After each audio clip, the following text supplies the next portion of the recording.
Upat na lang kaadlaw bago ang Pasko ug 11 kaadlaw bago ang bagong tuig, apan matud sa mga manindahay dinhi sa firecracker zone sa South Road Properties nga minus pa ang mga mamalitay og fireworks sukad ni adtong pagbukas nila pag Lunes, Disyembre 16 hangtod karong Sabado, Disyembre 21.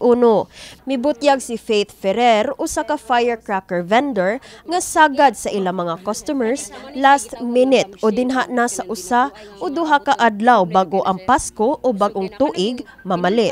As of now, ma'am, dili pa jud kay daghang mga mamalitay ron nalay mga masaag tulo upat kay siguro mga uban mga tawo paguro kabaw ba nga naninda na Mrs. RP. So ang aron di pa kayo kusugayo, ma'am. Sakto ra. Honestly, ang presyo gyud padung na New Year nga 28, 29, 30. Nadyi possible nga mutaas ang presyo pero dili kay siya dako.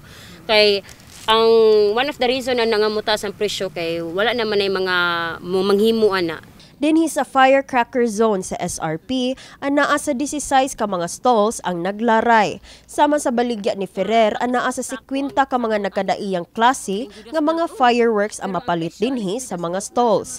Lakip ni ini ang Judas Belt, Quitties, Thunder, sparklers, bombshell ug uban pa.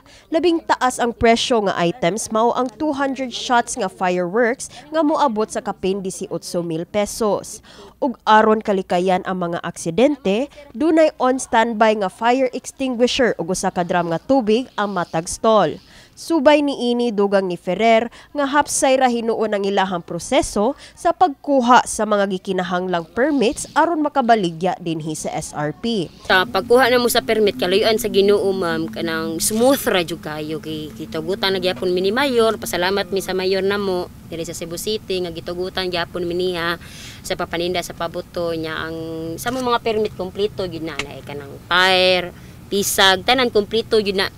Sa laing bahin, mga kauban, kung wala pa mo nakapalit alang sa inyohang Noche Buena, gisuta sa My TV Cebu News Team ang mga presyo sa mga lamas, prutas, karne sa baboy ug manok sa Carbon Public Market sa Dakbayan sa Sugbo aron paggiya kaninyo. Nagkanayo ng mga negosyante nga nakasinati sila og pagsaka sa presyo sa lamas ug utanon, gani mas maayo nga mag-andam sa inyohang pamaliton ug siguruhon nga sulod ra sa budget.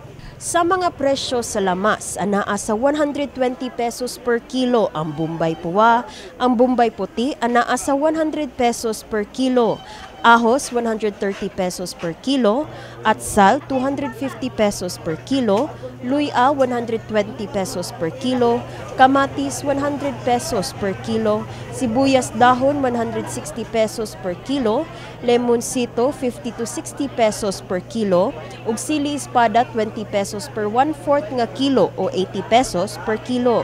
Samtang sa mga prutas, ang binuok nga apple moabot sa 15 to 30 pesos. Usa ka kilo sa cherry apple anaa sa 180 pesos per kilo, saging 75 pesos per kilo, pakwan 30 pesos per kilo, mangga 150 pesos per kilo kung hinog ug 140 pesos per kilo kung hilaw.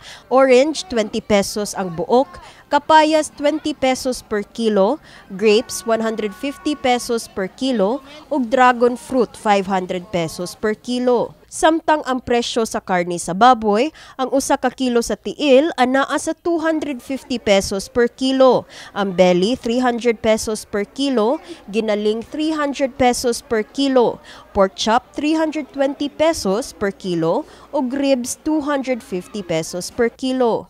Ug sa mga mopalit og karne sa manok karong Pasko, magsugod ang presyo sa whole chicken sa 210 to 220 pesos kada kilo ug 230 pesos per kilo sa chicken cuts. Kini si Eliza May Piñaranda, alang sa My TV, Cebu.